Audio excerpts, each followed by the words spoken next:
Livro O Ego é seu maior inimigo. Como dominar o seu próprio adversário. Parte 1. O doloroso prólogo. Este livro não é sobre mim, mas como é um livro sobre o ego, vou abordar uma questão que seria hipocrisia não considerar. Quem diabo eu sou para escrevê-lo? Minha história não é particularmente importante para as lições que serão expostas a seguir, mas quero contá-la de maneira breve logo no início do livro para oferecer um contexto, já que vivenciei ao longo da minha curta experiência de vida cada uma das etapas do ego, aspiração, sucesso e fracasso, e mais de uma vez.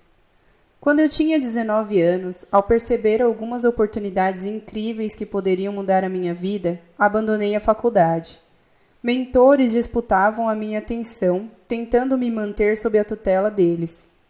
Visto como alguém que iria longe, eu era um menino prodígio. O sucesso veio rápido. Depois que me tornei o executivo mais jovem de uma agência de gestão de talentos em Beverly Hills, trabalhei com várias bandas de rock importantes e as ajudei a assinar contratos. Atuei como consultor de livros que venderam milhões de cópias e inauguraram seus próprios nichos no mercado editorial. Perto da época em que alcancei a maioridade, eu era um estrategista na American Apparel, que então era uma das marcas de moda mais badaladas do mundo. Não demoraria muito para que eu me tornasse o diretor de marketing. Aos 25 anos, publiquei o meu primeiro livro, que imediatamente se tornou o controverso campeão de vendas, com meu rosto impresso com destaque na capa. Um estúdio comprou os direitos para criar um programa de televisão sobre a minha vida. Nos anos que se seguiram, acumulei muitas das armadilhas do sucesso. Influência, uma plataforma, atenção da imprensa, recursos, dinheiro e até um pouco de notoriedade. Mais tarde, usei esses bens para construir uma empresa de sucesso, na qual eu trabalhava com clientes famosos, que pagavam bem, e fazia o tipo de trabalho que me levou a ser convidado a dar palestras em conferências e eventos sofisticados. Com o sucesso surge a atenção de contar uma história, de aparar as arestas, aparar os golpes de sorte e acrescentar um toque de mitologia a todos os detalhes. Você sabe, aquele arco narrativo da luta hercúlea pela grandeza contra todas as adversidades, dormindo no chão, sendo renegado por meus pais, sofrendo devido à minha ambição. É um tipo de narrativa em que o talento acaba se tornando a sua identidade, as suas realizações passam a representar o seu valor. Mas uma história desse tipo nunca é honesta nem útil. Ao recontá-la a você agora mesmo, deixei muitas coisas de fora. Convenientemente, omiti o estresse e as tentações, tanto os reveses de fazer revirar o estômago quanto os erros. Todos os erros foram deixados na sala de edição em favor do desenrolar dos pontos de mais sucesso. São os momentos que eu prefiro não discutir. Uma humilhação pública feita por alguém que eu admirava, evento cujo impacto na época que me fez parar no hospital. O dia em que perdi o controle, entrei na sala do meu chefe e disse que eu não era capaz e que voltaria para a faculdade. E eu estava sendo sincero. A natureza efêmera da carreira de autor de best-seller e o quão curta ela de fato foi. Durou uma semana. O evento de autógrafos ao qual só uma pessoa compareceu. O desmantelamento da empresa que fundei e o fato de eu ter precisado reconstruí-la 2 vezes. Esses são apenas alguns dos momentos cortados na edição da narrativa. O próprio quadro geral também é só uma fração da vida, mas pelo menos cobre um número maior dos elementos importantes. Ou os elementos que são importantes para este livro: ambição, realização e adversidade. Não acredito em epifanias. Uma pessoa não muda por causa de um único acontecimento. São muitos. Durante um período de cerca de 6 meses em 2014, parecia que todos esses acontecimentos estavam ocorrendo sucessivamente. Primeiro, a American Apparel, onde fiz grande parte do meu melhor trabalho, chegou à beira da falência. Com centenas de milhões de dólares em dívidas, nada mais do que as ruínas daquilo que fora um dia. Seu fundador, por quem eu nutrira uma admiração profunda desde a juventude, foi demitido sem qualquer cerimônia pela diretoria que ele próprio escolhera a dedo e acabou tendo de ir dormir no sofá da casa de um amigo. Em seguida, a agência de talentos dentro da qual construí meus alicerces se viu em uma situação semelhante, categoricamente processada por clientes aos quais ela devia muito dinheiro. Outro dos meus mentores começou a desabar por volta da mesma época, levando consigo nosso relacionamento. Essas eram as pessoas com as quais me relacionei enquanto eu moldava minha vida, pessoas nas quais eu havia me espelhado.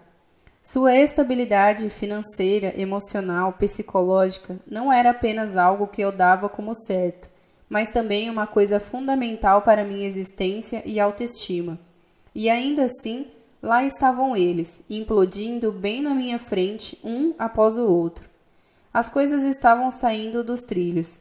Era essa a minha sensação. Passar a vida tomando alguém, por exemplo, e de uma hora para outra evitar se tornar aquela pessoa a todo custo. Esta é uma rasteira para a qual ninguém pode se preparar. E tampouco eu estava imune à implosão. Justo no momento em que eu menos podia lidar com eles, os problemas que eu negligenciei durante toda a vida começaram a emergir. Apesar de minhas conquistas, acabei voltando à cidade onde havia começado.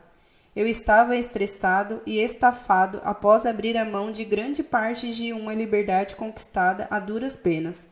Tudo porque não conseguia dizer não ao dinheiro nem à excitação de uma boa crise. Eu estava tão tenso que a menor perturbação provocava uma explosão de ira incontrolável. Meu trabalho, que antes era algo que eu fazia com tanta facilidade, tornou-se extremamente difícil. Minha confiança em mim e nos outros desabou, assim como minha qualidade de vida. Eu me lembro de chegar em casa certo dia, depois de ter viajado por semanas, e ter um ataque de pânico intenso porque o Wi-Fi não estava funcionando. Se eu não mandar estes e-mails, se eu não mandar estes e-mails, se eu não mandar estes e-mails, se eu não mandar estes e-mails. Você acha que está cumprindo o seu dever. A sociedade o recompensa por isso. Mas então vê sua futura esposa sair porta fora porque você não é mais a pessoa que costumava ser. Como algo assim acontece?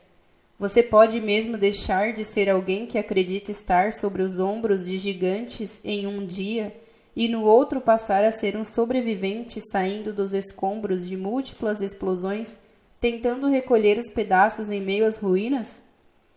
Um ponto positivo, porém, que isso me forçou a encarar o fato de que eu era viciado em trabalho. E não de um modo, ele trabalha demais, ou relaxa um pouco e trabalhe menos. Mas sim, se ele não fizer um tratamento para largar o vício, vai acabar morrendo cedo. Eu me dei conta de que a motivação e compulsão que haviam me tornado bem-sucedido tão cedo tiveram um preço, como acontecera a muitos outros. Não era tanto a quantidade de trabalho, mas o espaço excessivo que ele havia ocupado na minha autoimagem. Eu estava tão profundamente preso em minha mente que me tornei refém dos meus próprios pensamentos. O resultado era uma espécie de esteira de dor e frustração, na qual eu estava sempre correndo, e eu precisava descobrir o motivo disso, a não ser que quisesse ter um fim igualmente trágico. Durante muito tempo, como pesquisador e escritor, estudei histórias e negócios. Como qualquer situação que envolva pessoas, se observarmos um período longo bastante, começarão a surgir questões universais. Sempre fui fascinado por esses tópicos, sobretudo pelo ego. Eu já estava familiarizado com o ego e seus efeitos. Na verdade, já fazia um ano que havia começado a pesquisa para este livro, quando os eventos que acabei de narrar tiveram início. Mas as experiências dolorosas que tive na época colocaram as noções que eu vinha estudando em uma perspectiva que eu não conseguiria compreender antes. Elas me permitiram ver a manifestação dos efeitos negativos do ego não apenas em mim mesmo ou nas páginas da história, mas em meus amigos, clientes e colegas, alguns deles ocupando os cargos mais altos de diversas indústrias. Alguns meses depois da minha descoberta, tatuei a frase "O ego é o inimigo" em meu antebraço direito. Não sei de onde vieram essas palavras, provavelmente de algum livro que li muito, muito tempo atrás, mas elas se tornaram de imediato uma fonte de grande conforto e orientação. Em meu braço esquerdo, de fonte igualmente desconhecida, lê-se: "O obstáculo é o caminho". É para essas duas frases que olho agora todos os dias, e elas servem de referência para as decisões que tomo na vida. Não posso evitar olhar para elas quando nado, quando medito, quando escrevo, quando saio do chuveiro de manhã, e as duas frases me preparam. São um lembrete para escolher a direção certa em qualquer situação com a qual eu possa me deparar. Escrevi este livro não porque conquistei algum tipo de sabedoria que faça com que eu me sinta qualificado para lecionar, mas porque é o livro que eu gostaria de ter lido nos momentos mais decisivos da minha vida. São momentos pelos quais todos passam, onde somos convocados a responder as perguntas mais cruciais que alguém pode se fazer na vida. Quem eu quero ser? Que caminho vou seguir? E uma vez que descobrir que essas perguntas são atemporais e universais, tentei recorrer à filosofia e a exemplos históricos ao longo do livro, em vez de usar minha experiência pessoal, a qual reservei este prólogo.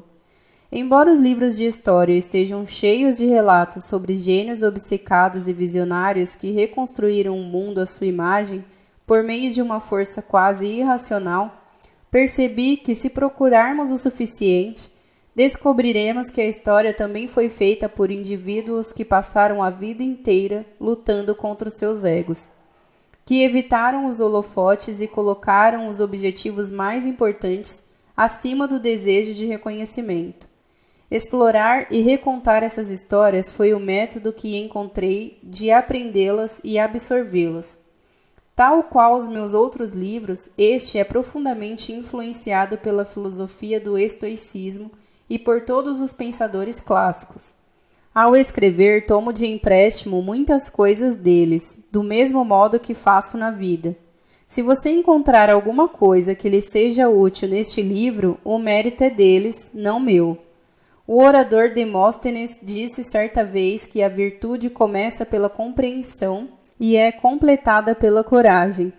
Devemos começar colocando o mundo e nós mesmos pela primeira vez sob uma nova perspectiva.